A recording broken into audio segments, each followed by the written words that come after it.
Hey everybody, so this is Anthony Pirelli with the Billion Bet Podcast, and today we got Matt Fitzgerald on. Matt, how are you doing today? I'm doing good. How you doing, Anthony? Doing well. Would you like to introduce yourself?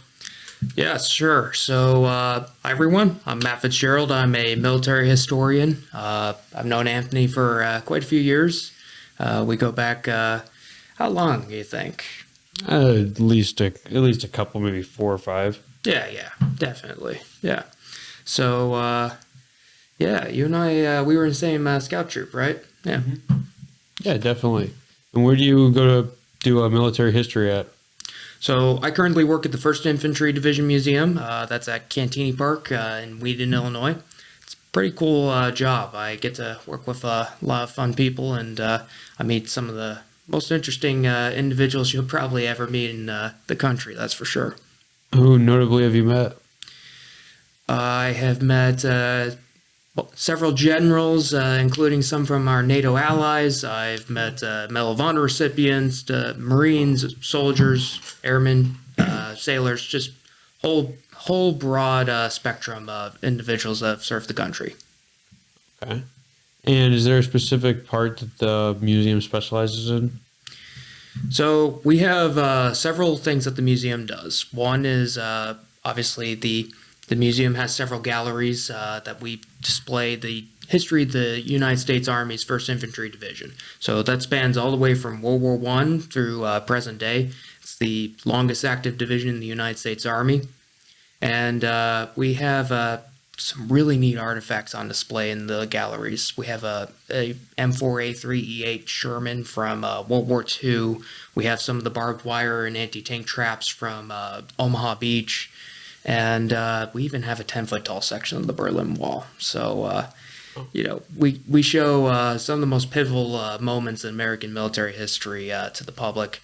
And then a couple of other things that we do is we also serve as we kind of maintain a collection of artifacts related to the division's history. We, for example, we hold on to documents and records relating to the division. So I believe we got a couple of neat acquisitions of documents and also artifacts relating to some of the generals that have led the division over the years. Okay. Wow. And is this division, it's specifically Marines, or are they Navy, or are they across all boards? So the division is made up entirely of Army soldiers. The division is actually, it has a prestige to it. It is the oldest division, and it's kind of considered the first-rate division of the Army. Not that there's any second-rate divisions, but the soldiers of the division, they definitely carry some pride with them, as they're a member of the Big Red One, as they call it. Okay. And when was this originally established? It was established in the spring of 1917, so it's 106 years old. And why did Cantigny choose to make a museum exhibit about this? So that actually is a very interesting bit of history. So the owner and editor of the Chicago Tribune from 1911 to 1955 was Robert R. McCormick. He was a very wealthy man who lived in the area. He lived in Wheaton, Illinois. And basically, he had an estate that was named Red Oaks Farm. And he renamed Red Oaks Farm to Cantigny after the battle that he had participated in World War I as a member of the 1st Division. And he put in his will when he died, he wanted his estate turned into a park for the public to experience and enjoy. And part of his will, he laid out that he wanted a museum dedicated to the 1st Infantry Division. And the colonel actually was an active participant in the Veterans Society of the division. He actually was friends with multiple of the prominent members who had served in World War I and World War II. So they helped make that happen after his passing. And really, in late 50s, early 60s, the museum's established, and they built the current building in 1992. That's incredible.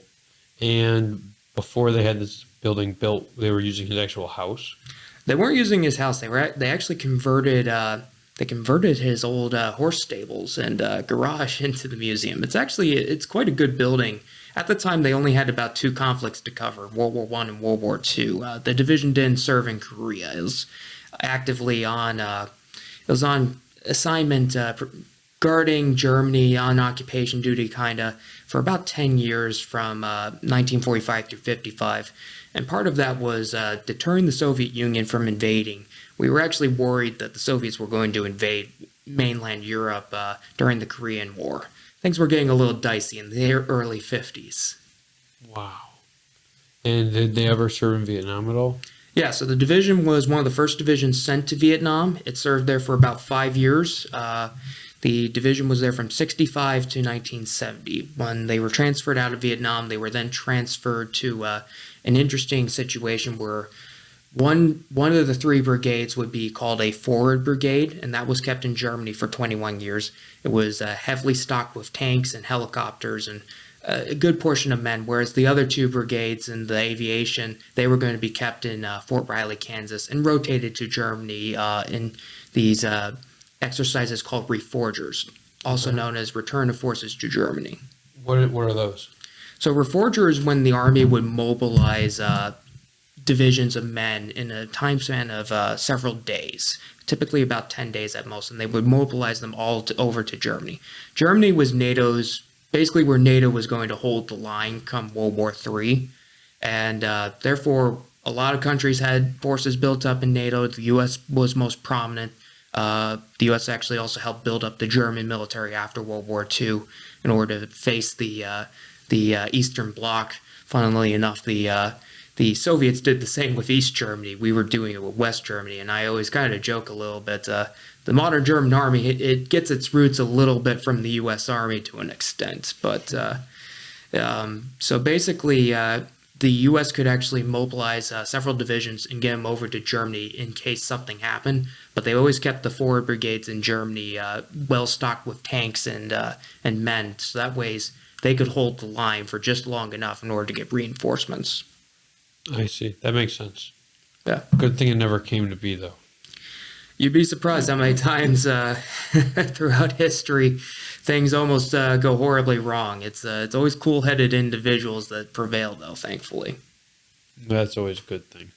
What's your favorite artifact at the museum? Ooh. So I like to break it down into categories. Probably, if we're talking my absolute favorite thing in the museum, it's probably the Sherman tank. Okay. Is it operational? No.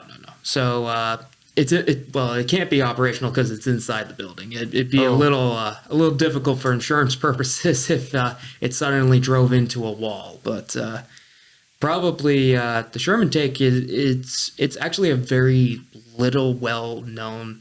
Let me rephrase that. It's not as well understood as other vehicles and pieces of equipment in history. It has gotten a bad rap in the post-war era, but in the last, I'd say 10 years, 10, 15, it has some prominent historians and many amateur historians have sought to refurbish its reputation. It was the main tank of the U.S. in World War II, and it was used all the way through 1956-57. We were actually using it in Korea, even though we had larger, better tanks like the M48. So for those who don't know, what was the first year this tank went into service then? It was designed and put into production in 1941 and saw its first combat in 1942 with the British in October of that year. It saw service with the U.S. then in November for the first time that year. And the first major, massive battles it was seeing combat with were October through March. So October 42, March 43. Okay. And when was the last time it was used in combat? Last time it was used in combat was probably 1953. I'm not the expert on whatever minor skirmishes there were on the Korean Peninsula after the Korean War was put into armistice. But we kept it in Korea because the Sherman had a great power-to-weight ratio, so it could handle the hilly terrain of North and South Korea perfectly. Why did it get a bad rap? So, quite honestly, the Germans. So to go into tank design, you have to understand that with weapon design, pretty much when you're thinking of things that go up against each other, so tanks, for example, or fighter jets or ships, you are always acting and reacting. So Okay. tank design is like that a lot. You see the Russians have done that in times, and we've done that. I'll get into some further examples to help illustrate it. But basically, the German tanks of 1939 is what we built the Sherman to destroy. We built the Sherman to have thicker armor than the German tanks in 1939, a much larger gun. The largest gun the Germans were using was a very short-barreled 75 millimeter howitzer. The most armor that gun could penetrate was around 50 to 80 millimeters at best. We put a medium velocity artillery gun into our tank. It's a 75 millimeter, the M3, and that could go through at close range. It could go through about 4 inches of armor. So that's much better. Another thing is that the Sherman could go through more armor at greater range with that gun. So it had a standoff capability where it could destroy the German tanks while the German tanks couldn't destroy it. And the Germans find that out the hard way during the Battle of El Alamein. They do suffer because the British are being equipped with American M3 medium tanks, which are the Sherman's predecessor. It has that same gun, and now the Shermans as well. And the Shermans also, they're very mechanically reliable, so we didn't have as much mechanical issues as the Germans had. Now, the Germans, they're facing the Sherman, but they're also facing the T-34, which the T-34 gets a lot of credit for being the thing that spurs the Germans to make the bigger, better tanks. But the problem is the T-34 actually wasn't in as many numbers as people give it credit for. And it actually also was a low-quality tank in many of the ways. One factory that built maybe about a third to half the T-34s, the way it did that many is it basically just left parts off the tank. Like the fuel tanks in the rear, or they didn't put in the ceiling for the hatches, so you'd have water leaking into the tank. Or it also had other problems, like a transmission where the gears weren't properly heat treated. So They went cheap on them. yeah, they went really cheap. The funniest thing is the U.S. did an analysis. If you built the T-34 to the same quality as the Sherman, it would be more expensive. They were actually about the same price for if you're comparing them based off how they were delivered. The T-34 design is not actually a bad design. It was not produced at quality because they were trying to produce a lot of them. Another thing is I'll just note this: the Russians actually had a department for propaganda, almost entirely devoted to the T-34 at one point. What were they doing there? Sales propaganda, basically. Okay. Because they were trying to offload a lot of these T-34s in order to offset the price of building them all. The numbers, for example, they built 50,000 during the war. They built 30,000 in the immediate 2 years after. So one of the things that has happened is people are claiming they built 80,000 of them during World War II. Not exactly. They may have been in the process building the 80,000, but we actually shut down Sherman production before World War II ends. And they were still producing the T-34 up to the day that it ended. And we built about 49,283 M4s. That doesn't count all the chassis we used for self-propelled artillery guns or tank destroyers or other vehicles. So if you're counting Sherman chassis, you're probably looking at 60 to 70,000 as well. And they were taking this almost like a truck chassis, and they were just plopping it on different. So yeah, so the nice thing is that the Army had spent a lot of time and effort to develop an effective parts for the tank. There's a great historian named Nicholas Moran. He's known as the Chieftain on YouTube. He's an Army armor officer, and he said that basically you don't let perfect be the enemy of good enough. Okay. So the Army, wherever there was a part that worked great, they carried that over. If there was something that they could improve on, they improved on it. So they just slowly improved the tank over time.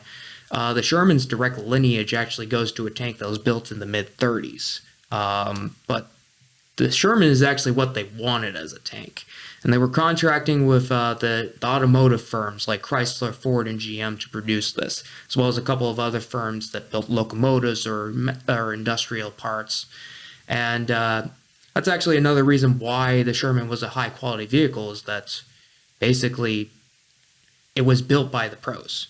By the automakers. Yeah, the automakers, mass manufacturing. Who was building the tanks prior to that? The Army. So there was the Army had the Rock Island Arsenal where they were building all the prototypes. And thankfully, the Army officers at the time, they realized, hey, we need mass manufacturing. We need to go to the individuals that are the experts at this, that can produce the things that we need in mass at very good quality. We want every part to be able to fit in every tank without any questions asked. And one of basically Chrysler was the firm that they went to first. Then they also did Ford and GM. Ford actually built the least of the big three, but they built engines in large quantity. Ford was also building bombers at the time, so it was not that Ford needed to build as many tanks as Chrysler. They just needed to build the bombers, but also help out with the tanks where they could. And actually, one of the greatest things in American business history is Henry Ford. He actually had the patent on one of the engines that the Sherman used. He waived the patent rights, so he actually didn't get paid the full worth of all the engines and the designs and the parts for them because the war effort was needed expedience and whatnot. And so he actually delivered several engines to Chrysler along with the blueprints and the engineers he sent over to them in order to get the production for that engine going so that way they could produce the tanks as fast as possible. Wow, so he really sacrificed money for the American freedom. Yeah, if you know Henry Ford, he's a complicated man. He has his faults, but if you actually study him like during wartime, you'll realize Henry Ford hated war. He actually did not like the idea of the U.S. going to war at all. The second we're in the war, however, he wants us to win, and it's an interesting thing. It's that's actually the case with a lot of individuals. Before World War I and World War II, the U.S. was always wanting to stay out of the war. The elites, the businessmen, the politicians, they don't want us in the war. Okay. The second we're in the war, no holds barred. Obviously, that doesn't mean we're going to do bad things, but it means we're going to pull out all the stops in order to win. So we're going to increase production. We're going to introduce the draft. We're going to make it so that troops are well trained and well equipped. Perfect example: the Germans mobilized 18 million people. We mobilized 16 million. The difference is the Germans were mobilizing old men and kids at the end of the war, and we actually were still tapping into our military-age men population, about the 18 to 30-year-old men. So that just shows kind of how effective we were in that we were able to defeat Germany as well as Japan with a fighting force that was smaller than the amount of men that they mobilized. And then you have the British and the Soviets and the Chinese doing that as well. They're able to mobilize their populations and whatnot. You think that the United States is at a disadvantage in regards to how many men it would be able to mobilize today versus back in the day? Well, it's this is where my poli-sci degree, in conjunction with my history degree, comes in handy. What kind of degree do you have? I got a double major in poli-sci and history. What is poli-sci? Political science. Okay. Yeah. In history, we don't always speculate per se. That's more the political science side. There is a counterfactual. But one thing also that I do, and some military historians do this as well, is analyzing what's going on in the world right now, because in a sense that's going to become the next military history, obviously. So getting ahead of the curve a little bit. But so right now the U.S. situation with mobilization it's a different animal than what we had back then. The military was much smaller back then. Before World War II. It's much larger now. We realized after World War II we don't want to be caught flat-footed. Prior to us getting involved in the war, we actually were building up the military. We had the peacetime draft in order to expand the size, as well as we were working on the projects like the Sherman, like the P-51 Mustang, like the B-17. And we were also getting the contracts for the large ships like the Essex-class aircraft carriers and the Iowa-class battleships. We have carried that over for the last 80 years or so. And basically, right now, the military is definitely working to be as ready as possible for a conflict. Basically, for example, aircraft carriers. Right now, we can build about 2 aircraft carriers at the same time. The firm that builds the aircraft carriers, they want to be able to produce the 4 at the same time. And How long does it take to make one? how many? How long? How long? Depends how many people you have working, how much money you're willing to spend, and how much time window you want. Right now, it can take not necessarily 10 years, but you're going to be building about 1 or 2 every 10 years if you're going at a peacetime pace. The firm that's building the aircraft carriers right now, I believe it's I'm forgetting exactly which one it is. There's several. You have General Dynamics, Huntington Ingalls, and I think is it Newport News? No, Newport News. I forget exactly which firm is building them at the moment, but they want to build 4, so they'll build the John F. Kennedy, which is going to be the next one, and the Enterprise. They'll start those, and then they'll work on the Doris Miller in the same dry dock that the Kennedy is being built in. Once the Kennedy is, they'll move it, and then they'll finish it up, float it out of the dry dock, and then they'll move the Doris Miller over. Meanwhile, with the Enterprise dry dock, they'll do the same with the next carrier, which hasn't been named yet.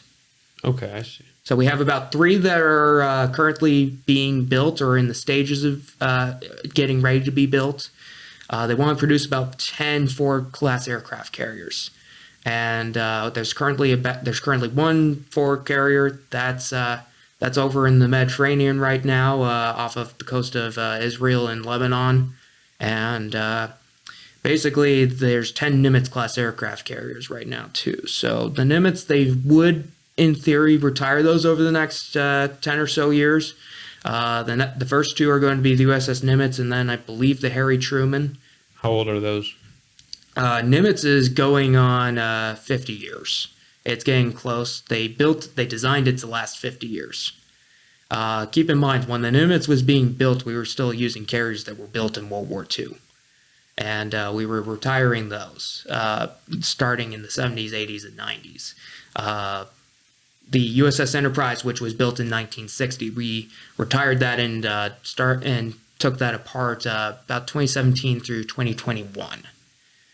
Wow. Yeah, so an aircraft carrier can last up to 15 years. USS Midway, perfect example. They launched it in 45, and it's retired in 91, 92, roughly. Are these modern day carriers going to last 50 years as well? Probably. Maybe longer. The Nimitz class, their design history is 50 years. They could probably last longer. They probably need a bit of a refurbishment, a modernization, they call it in the Navy. All ships that are kept on for long enough go through them. The Iowa-class battleships, for example, were modernized in the 1980s, where they basically put a bunch of anti-ship missiles and land attack missiles on them. And it's rumored, and this is confirmed, they actually did at one point carry nuclear-tipped Tomahawk missiles. The battleship USS New Jersey, the curation staff, they actually found the key that was for the missile launcher for the nuclear missiles for the battleship. So, it's the Iowa class, USS Iowa. Her nickname was the Big Stick. So I guess at one point that definitely rang true for sure. Well, that's crazy. Yeah. And do a lot of these new ships you think have nuclear technology involved with them? Well, the carriers are nuclear powered for their propulsion. It's the most efficient fuel system for a large ship or a submarine. Obviously, there's some individuals that aren't necessarily in charge of ship design or shipbuilding, but they're like, oh yeah, if we bring back battleships, we can have them be nuclear powered. Weapons wise, carriers don't carry much weapons nowadays. They're more defensive weapons, so they don't carry nuclear weapons. The submarines, there are submarines that are equipped with nuclear weapons. It's part of the U.S. nuclear triad. But what is that? So the nuclear triad, then this is getting more into the military history aspect of it. The nuclear triad was set up to defend against the Soviet Union. So part of it was we didn't just want bombers that were carrying nuclear bombs. We wanted several systems that would be able to provide a way that if the Soviets ever got the jump on us and shot first, we'd be able to just strike them back. Even if they took out the bombers, we'd have submarines that have missiles. If they took out the submarines, we'd still have the bombers and the land-based ballistic missiles. So the triad consists of nuclear missile silos that are located throughout the United States, as well as nuclear-armed bombers. Both B-52s can't necessarily be used for nuclear per se. However, you can put cruise missiles on the B-52s, and the B-52 is able to provide an advanced standoff range for that cruise missile, so it can fly partway to the target and launch the missile. But the B-2 Spirit, that's the main nuclear bomber. And we started having nuclear submarines back in the 1960s. In fact, one of our first nuclear missile-armed submarines was actually part of the Cuban Missile Crisis blockade that we were conducting when the Soviets were putting nuclear missiles in Cuba. But basically, we've maintained that triad for the last 60, 70 years because, well, not quite 70, but we've maintained that because it provides us the capabilities of a response if necessary. It provides an umbrella. We're never really going to use it because no one really wants to. In a sense, it's a hedge against people trying to use it against us. Basically, it keeps everything conventional warfare. Part of the beauty of the atomic bomb, in a sense, while yes, it did kill many, many people and did usher in the atomic age, you haven't seen a major, large-scale conflict, basically World War III. You haven't seen it because there was always the threat of, will this escalate to nuclear, in a sense. So mutually assured destruction was a real thing. It was actually something people thought about. And there was times where questions were asked, do we press the button? The Soviets, several times actually, when they were faced with that question, the answer was always no. And those officers in the Soviet military actually, the amateur historian community, they're often lauded as, hey, these guys, they're one of the reasons why we're still here, in a sense, Because they didn't pull the trigger. No, they thought for a second. Perfect example is in the 80s when we were testing just a rocket system that out of Norway, the Soviet first strike alarm went off, and they asked the question, is this actually a legit first strike? And they said, no, it isn't. We trust that it isn't. And it wasn't. So obviously, cooler heads prevailed in a sense. And are these military, going back to the missile silos with the triad, are these silos located all over the United States still active, or are they dormant or retired? See, that's something that I don't 100% know the full capabilities of. That's getting into like classified info and stuff, which I obviously don't have full privy to. But places like Montana, Kansas, Iowa, they've all had them. There's actually a missile silo that was turned into a museum that the National Park Service operates. So Where's that?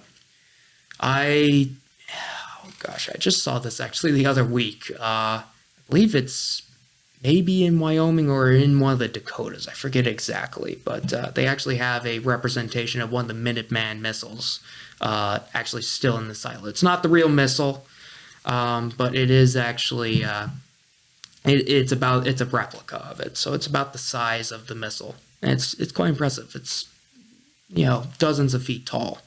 What do you think about these underground wartime facilities that they built back in the day that have like full-size gyms and like the Cheyenne Mountain Complex? Yeah. Well, I mean, if you watch like the show Stargate, there's all sorts of secret projects going on in them. But in all reality, the military back in the 50s, 60s, 70s, they wanted the ability to maintain command and control, and they wanted to make sure that there wouldn't be an issue with the nerve center of the military being taken out. So the Cheyenne Mountain Complex was built literally inside a mountain so that it couldn't be blown up by a nuclear weapon. And facilities like that were built in order to make it so that we were going to be able to fight World War III. All sorts of a lot of the projects that the military undertook during the Cold War were for the what happens after the bomb drops. So the Bradley, the current armored personnel carrier / infantry fighting vehicle for the U.S. Army. The original design actually was intended to have like periscopes and in a sense portholes for the troops to be able to fire weapons out of while inside the vehicle in a nuclear irradiated zone. The M1 Abrams was initially designed with what was called a nuclear chemical biological filter, or nuclear biological chemical filter. They were fully intending for tanks and armored vehicles to be able to fight in an irradiated battlefield. We weren't going to, basically, we weren't going to take it sitting down. We were going to respond if something happened. That was the mentality of the military. That's incredible. Yeah, yeah. So I learned a lot of that stuff as I'm doing research for my job, as well as just on my own time in my personal capacity. What do you think is some of the most interesting aspects of military history as a whole for you? That's a pretty good question. I'd say probably one of my favorite aspects is just you really start to understand the country a little better when you study military history. You actually understand, what was it like being in the United States during a certain point in time, because it's reflected in the military, the culture and whatnot. So a perfect example is the famous Marine General Chesty Puller. He actually is a very interesting individual to study. There's a story about how when the military was being desegregated, Puller, who was in charge of Marine unit, he threatened a town that wasn't serving Black Marines, providing service to them in like the restaurants and stuff. He threatened the town, saying that I'm going to withhold all of my Marines from going to your town if you don't treat all my Marines, fairly. So it's individuals like that that you understand that the military is, in a sense, it has always been the best of the country. It's always the best individuals, the brightest, the most compassionate, the kindest, the individuals that want to do good in the world. So that's a perfect example. Another perfect example is General Eisenhower. General Eisenhower, and I call him General Eisenhower rather than President because he always considered himself to be General Eisenhower. In fact, on his gravestone, he is the 5 stars of the 5-star general, which was the rank he held at the end of World War II. He cared very much about the men that he was sending into D-Day. There's the famous picture of him talking with the paratroopers. And Eisenhower, people wonder, what was he talking about? He's talking about fly fishing in that picture. Because the guy he's talking with, he's 22 years old, he's from Michigan. And he's just this young lieutenant. And, Eisenhower asks him, where are you from? The guy says Michigan. And Eisenhower says, what do you do in Michigan? And he says, well, I fish. I fly fish. So Eisenhower, he talks to him about fly fishing. Eisenhower cared about his men because he understood the responsibility he was placing in all of them.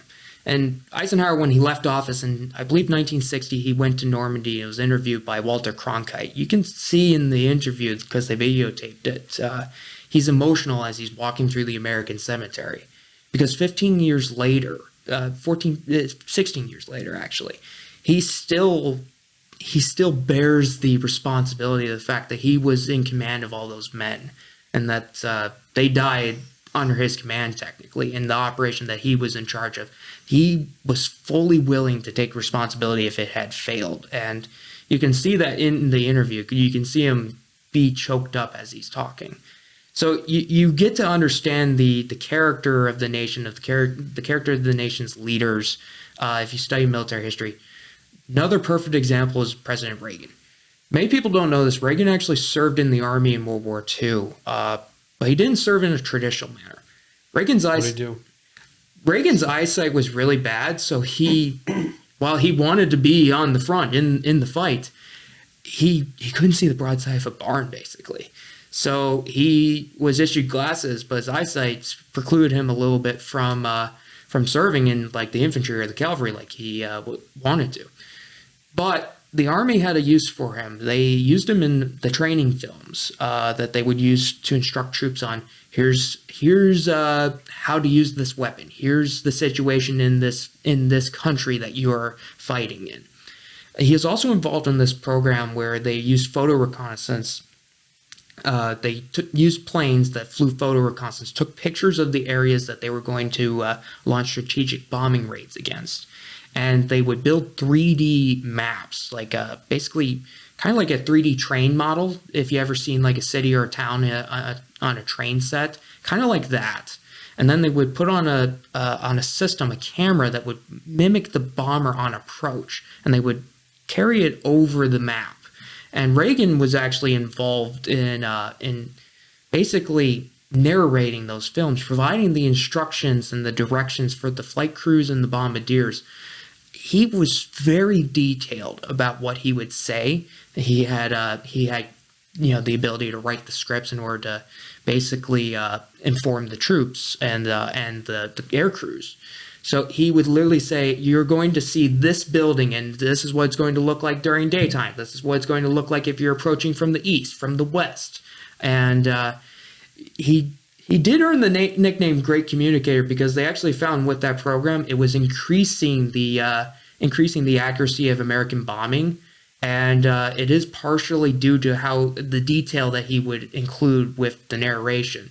So that is one thing. And Reagan actually always carried with him the respect for those that were in the military during his presidency. Perfect example is, so as we're recording this, today's October 23rd, and it's the 40th anniversary of the bombing of the Marine barracks in Beirut. And Reagan said that was the saddest day of his life. What happened there? So basically, Beirut is in Lebanon, and Lebanon was going through a civil war. And the Marines were sent in as part of a peacekeeping force. The French also sent troops as well. And the Marines were meant to try and keep the two sides from killing each other and hurting each other. Well, if I'm remembering 100% correctly, I believe it was some of the predecessors for the current group, Hezbollah. They put together a truck bomb and they drove it into the American Embassy and Marine barracks, and they detonated the truck bomb. Killed over 200 American service members, sailors, soldiers, Marines. They did the same with the French. The French lost about 50 killed and I think about 20 wounded as well. It was the largest loss of life for the United States Marine Corps since Iwo Jima. It was actually the largest loss of life for the U.S. military at that point since the Tet Offensive in 1968. So it was, the worst thing is that basically they were sleeping. They weren't actually fighting. They weren't being combatants in the conflict. They were just there for peacekeeping. The saying has come into use since then. They came in peace, and it was a huge deal because someone I actually worked with when I was just a volunteer at the museum, one of my fellow volunteers, he actually was an officer that was there, and he was slated to go home right when it happened. So he didn't get to go home. He actually spent the next week or so pulling guys out of the rubble. And it was a big deal during that time because this was a major loss of life for the military. There's questions: why are we there? What are we doing? What went wrong and what not? And it was tough. Reagan always had a respect for the Marines. He always knew that they were at the ready to do what was needed for the country. Speaking of, should we be there? Should we be involved? Do you think the United States should have a spot in Israel? Well, we are allies with Israel. We recognize them within 15 minutes of them being established as a state in 1948. They are our allies. They've helped us out in the past. We've helped them out. We historically have provided arms and equipment that they've needed in order to survive. Even when we couldn't directly, we would basically say to the Germans, hey, send these tanks there. We'll provide the replacements and whatnot. The Germans have actually helped out in that regard too. Israel does not want us to provide troops on the ground because they see this as their fight, and they have a pretty competent military. They have trained with us. They have developed weapon systems with us. They developed this thing called the Trophy Active Protection System. It's designed to protect a tank from anti-tank shells. We actually purchased those for our tanks. Should we be on the ground in Israel? I don't think that's going to necessarily be our first thing that we do. We definitely are going to provide monetary and equipment support. I think if you see something where it escalates, say if Iran were to attack, the Gerald R. Ford and the Eisenhower in the Mediterranean, if they were to attack and try to damage those, and we knew it was Iran, I think you would see an escalation. But I think as just someone who has just is not happy with what happened in Israel and whatnot, I think we just need to stand by our ally and just they're trying to take out an enemy force that their sole goal is to exterminate every citizen of Israel and whatnot. So I think we need to stand firm and support them as they do something that is trying to really secure the whole region. And it's going to get nasty in Gaza. That's just a fact. There's going to be civilian casualties, and I'm going to get into a little more the minutia about that, because the reality is that Hamas actually, they place their munitions, their rockets, their military forces amongst civilians. And the reason why is it's like daring someone to hit you in a sense, and then running to the public and saying they attacked me, they physically harmed me and whatnot. It's in a sense like that, except people are dying in this case. So that's the thing. We saw that controversy with the hospital that got hit by a rocket, and unfortunately, a lot of the media went with the terrorists, basically their narrative that it was an airstrike. Well, I've seen the pictures, and I can tell you it wasn't a JDAM, which is the type of bomb that would have been used, or a small diameter bomb, which are the two types that the Israelis are probably using at this moment. I say probably, they are using those, but if this was an Israeli airstrike, there would have been a crater that would have been at least 5 feet deep. There wasn't a crater.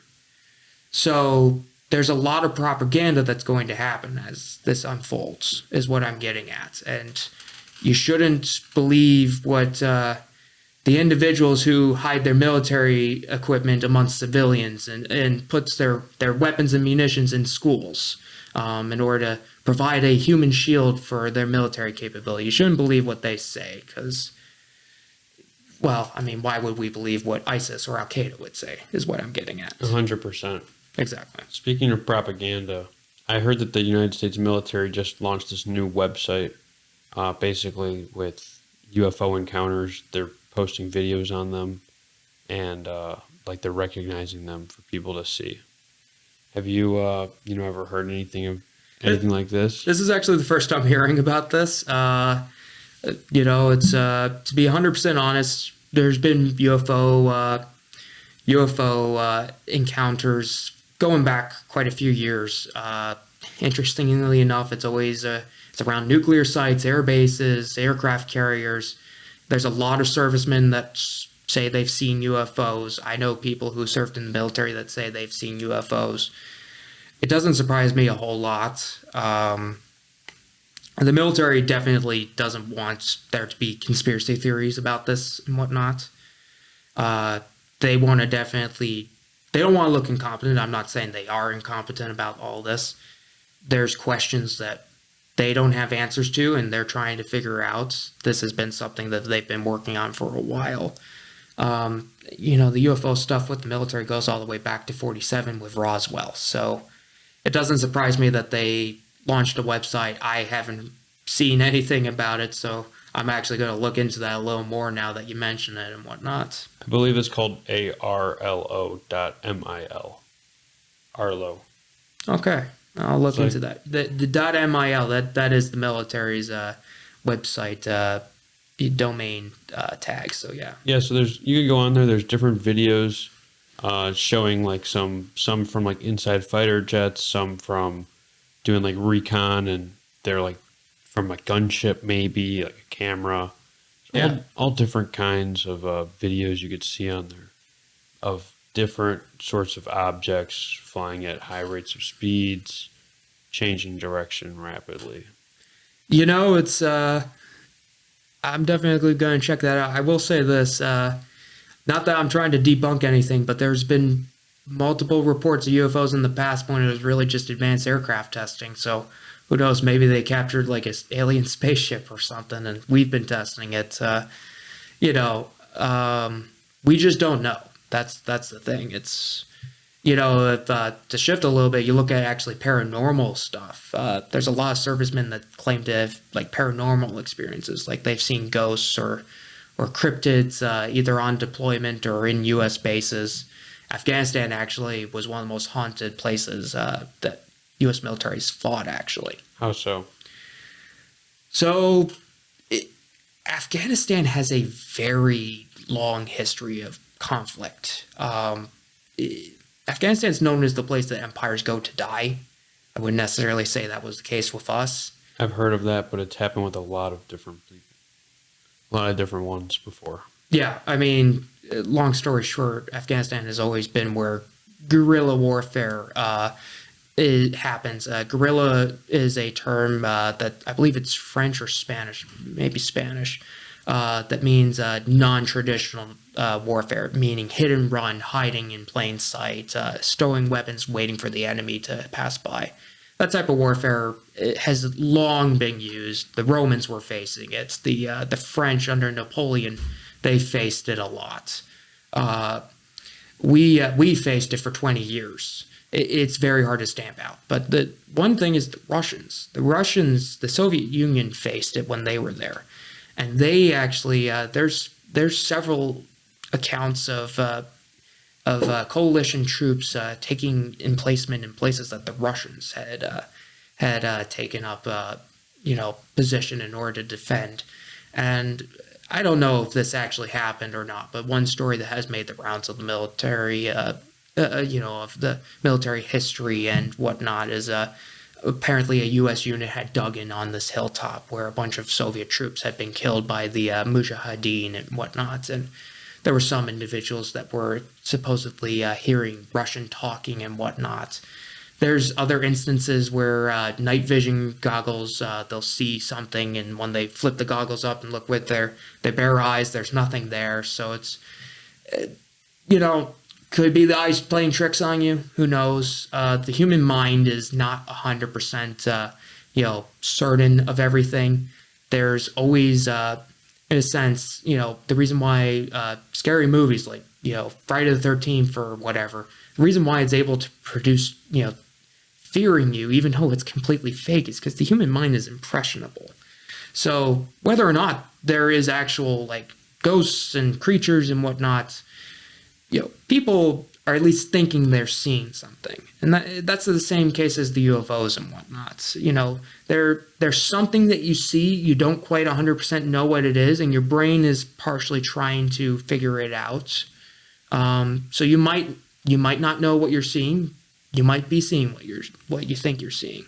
It is complicated. I never really cast doubt on someone that says they've seen something that I haven't seen myself, because someday I might see something and, right?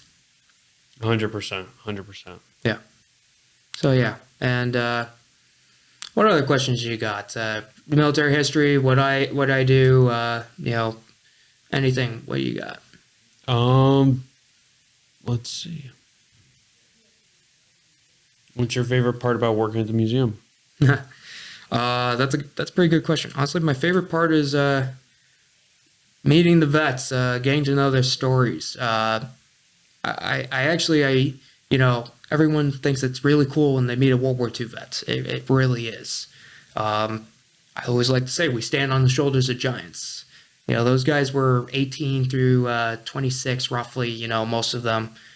Some of them were just kids, in all honesty. You could actually join at 17 in World War II. You still can. You just need your parents' permission and whatnot. So basically, they were in some of the hardest fighting and whatnot. So you're in awe when you meet them. I met the Medal of Honor recipient, Staff Sergeant David Bellavia. He was a member of the First Infantry Division during the Iraq War, and he got his Medal of Honor for his actions during the Second Battle of Fallujah.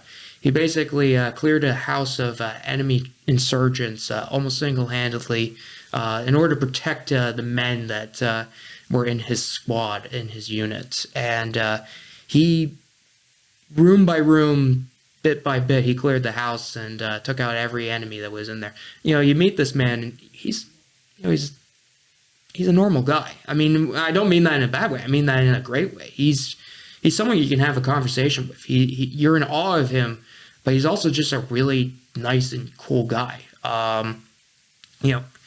One of the neat things is that when I met him, he asked what I did. I said I work at the First Division Museum, and he's not the only person that said this, but he said this to me. Thank you for helping to teach people our stories. Keep the history alive and help people understand. And I get that from a lot of vets, but hearing that, it does make me feel good. It lets me know that I'm at least having an impact. I'm helping to make it so that people understand part of history that isn't taught in schools all that much. It's not necessarily people's favorite subject. Not everyone's flipping on the History Channel. Well, not really a History Channel anymore. Not everyone's putting on YouTube and searching a YouTuber that does military history videos, about squad tactics in Vietnam or whatever. But basically, I like being able to help tell those stories. I like helping the average individual in our society better understand what is it that folks in the military go through. What is it that they do? Yeah. And recently, I gave a tour to some Naval Special Warfare veterans, so Navy SEALs. They were having an event at work, and they weren't supposed to necessarily get an official tour. I was going to kind of go through the galleries, answer questions. It was going to be self-guided, but basically, one of the SEALs, he comes up to me and says, "All right, man, I'm your bread, you're the butter. Just you go and I'll follow." And because he thought that I obviously, if I'm the guy that's going to be answering the questions, hey, he can tell me all the cool stuff and whatnot. So he, his wife, and another couple, one of the other SEALs and his wife, they come into the gallery with me, and basically everyone follows suit. And I'm giving an ad hoc tour. When we give a tour, typically it's about 45 minutes. I have about half an hour, but I can do a little more of the more advanced stuff of history, telling the division's history and whatnot. And I know a couple of things that I can touch upon that they'll find interesting that relates to them a little bit. Yeah. And they just had a great time. They were eating it all up. We get to the Omaha Beach section in the museum, and they love the fact that we have the barbed wire and the anti-tank traps from Omaha Beach. They're really excited about that because the SEALs always pride themselves on their roots. Their roots go back to World War II with the basic underwater demolition. That's actually also where the term frogman comes from, because they were part of amphibious warfare. So their job was to go in and clear any obstacles that would cause problems for when the Marines and the Army and the Navy showed up for an island in order to land the troops with the landing craft and the ships. Wow. So the SEALs, they were asking me questions about the barbed wire and the anti-tank traps, and they were telling me how they learned in BUDS, the techniques that were passed down in order to get rid of those. And I told them, on Omaha Beach, it was a composite unit of Army engineers and Navy engineers, and their job was to clear the anti-tank traps and other obstacles. So these obstacles had landmines attached to them. They were made out of steel. Some of them were telephone poles, basically giant wood logs just sunk into the sand. And the Germans did this by taking a hose, pumping water into a hole, so that way they could just basically wiggle the pole down. honestly, defensive warfare and fortification techniques and technologies are just a fascinating thing to study. I won't get into it too much because, we could go hours on that. But basically, they're telling me how, they use all these techniques, and I'm telling them that the engineers, they're landing with the first wave of infantry. So they're taking casualties as it's going. The engineering units, they suffer about 50% casualty rate. So 50% means that that's made up of both killed and wounded, because that's how casualties work when they're counting. It's basically someone taken out of the fight. So POWs are technically casualties as well. Basically, what the engineers were doing is they were using explosives, wrapping the explosives around the anti-tank traps, and just blowing the explosives in order to cut them in half, because they're easier to move them with the tanks that are also landing on the beaches. And they got to do this as the tide's coming in. They got to do this quickly because the ships that are coming in, they have all the equipment and the cargo and more tanks and vehicles. They can't land on top of those anti-tank traps. They can't land on top of those beach obstacles because they'll puncture the hulls. And the problem, if you have a 300 plus foot landing ship tank, LST, if it has a punctured hole, it can't be removed from the beach because they'll completely beach it onto the sand, because Normandy has long tidal draws that are hundreds of yards. So that allows you to basically double up the LSTs that you can put on the beach at one time. So if those obstacles aren't cleared, you can't land as effectively. You then have to force troops to go 300, 400 yards at low tide still. Through the water. Through the water in some cases, yes. So honestly, the engineers, they were critical for the success of D-Day. So I'm telling them all this, and the SEALs are just really excited. And then we get through the Vietnam portion. We have a few minutes left, so I don't do a tour of the other gallery, which does 1970 through present day, and that covers global war on terror. That covers Desert Storm, peacekeeping in the Balkans, as well as deterrence in Germany in the 1980s. But some of them actually, they start telling me some of their stories when they were over in Iraq and whatnot. One of the guys tells me how one of his buddies, he was Polish, and he joins the U.S. Navy. He actually, I believe, he immigrated from Poland, and so he was able to speak. He's fluent in Polish, obviously. So when they were in Iraq, he was the point guy for between the SEALs and the Polish army, the Grom, as it's called, I believe, is what he said, and so he was able to really help coordinate between the Poles and the U.S. forces as we're conducting operations in urban environments and whatnot. So I'm just soaking all this in. It's again, like I said, I mean, these guys, you're in awe of them because they are the real deal. They've done the dirty, nasty, necessary work and whatnot. But at the end of the day, they're nice guys. They're your fellow Americans. They're your neighbor. They're the guy down the street. A lot of them, they're about 10 years younger than my parents at oldest, really. So it's interesting. They're basically the people that are, in a sense, close proximity to our age, in a sense. Another interesting thing about it is that one of them actually told me a bit of history that I didn't know. It was about this one medal that was awarded in the Marine Corps. It was called the Brevet Medal. So what that meant is that it was a special medal given to about 20 Marines who were given promotions that were called brevet promotions. It was a practice in the 1800s all the way to the early 1900s that was basically, we're going to promote you in like rank and job, but not necessarily pay. So you could technically be at the rank of a major, but you're a lieutenant colonel in a sense. So that was actually a common practice in the Army during the Civil War.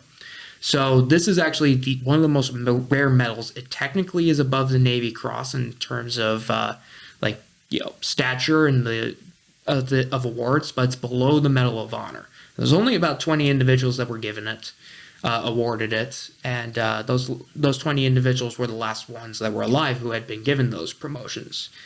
And I'm learning from these guys as I was teaching them some things too. So it's really neat. I'll say this: the Global War on Terror veterans, they are appreciative of us showing an interest in what they did, of us wanting to know what was it like when you were over in Iraq or Afghanistan.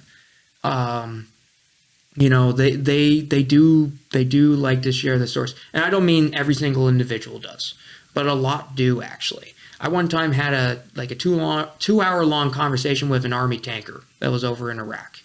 He and I are just talking and whatnot. This is just random. I mean, the guy is he's just having a great time talking to me about it all and whatnot. It really goes full circle, doesn't it? Yeah, it's the military. Military history is ingrained in our country's heritage, ingrained in our who we are as Americans. Partially because a large portion of our society is either descended from vets or is family members with a vet or active duty. So it is a part of our society. And another thing is our military is it's an all volunteer military at the moment. That may change in the next few years. That may change in the next 20 years or so, depending on what happens in the world. If we do see World War III, I do think there would be a draft, mainly because who we'd be fighting, well, they would do a draft too. So you don't want your army being outnumbered 100-1. Really 10-1 is the worst case scenario we want. But basically what I'm getting at is, it is part of our country, and military history is not taught a lot in schools. So when Global War on Terror vets or those that served right before in like the 90s, when you're asking them what they went through, what they did, they do appreciate it because it's not something that's really taught about in our society. I was actually talking with a professor who teaches at the Air Force Academy. He's an Air Force vet, I believe, and he basically told me that he actually is teaching the Air Force Academy's first class on the Afghanistan War. Wow. So a war that was about 20 years long, and this is the first class about it. Finally. Yeah, well, yeah, I mean, it does take some time, but, looking back on that, it does surprise me that they didn't, do hey, here's the history of the war so far, teaching, the students at the Air Force Academy, what has happened so far, because they're going to be involved in that at that point, say 10 years ago. Now it does make sense, obviously the war concluded rather nastily in many ways, but we have the full history of it now, so we can teach a class on the full history of it. But I think that's a good thing, and I think, not necessarily that everyone needs to be compelled to learn about military history, but I do think if we provide the option in schools, high school level, for example, if we provide a military history class option to fulfill the requirements for graduation, I think you would see people take it. I think you would see people want to learn more, because I took it in high school. The class was full. It was maxed out at the capacity of how many students were allowed to take it. And I'll tell you this, everyone who was in that class was fully engaged in it. I had a couple of my teammates from my wrestling team in high school that were in it, and they were really, really in it and whatnot. And another thing is that the head coach at my high school was an Iraq War vet too. So, I do think it's not something that's offered as an option as much, and it's not really provided as much as maybe should be. 100%. And hey, Matt, on that note, we got to finish up with the podcast. That's all the time we have for today. Yeah, of course. I really appreciate you coming on and sharing all your stories. This was a really interesting podcast, and thank you so much. Yeah, you're welcome. I know I had some long-winded answers, but it's sometimes it's just sometimes there's just a lot of info on some subjects, and I'm looking forward to maybe being back sometime and maybe picking up where we left off. Definitely. There's so much more to cover. So yeah. Thank you. You're welcome.